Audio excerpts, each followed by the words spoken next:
Shout out sa mga kabataan dyan. Anong ulam?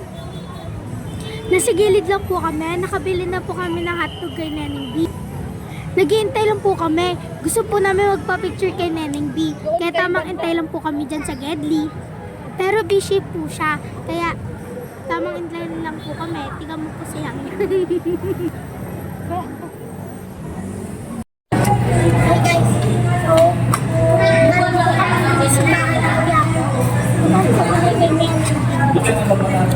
kami nakapag-picture kasi madaming tao. Tikman po natin kami po.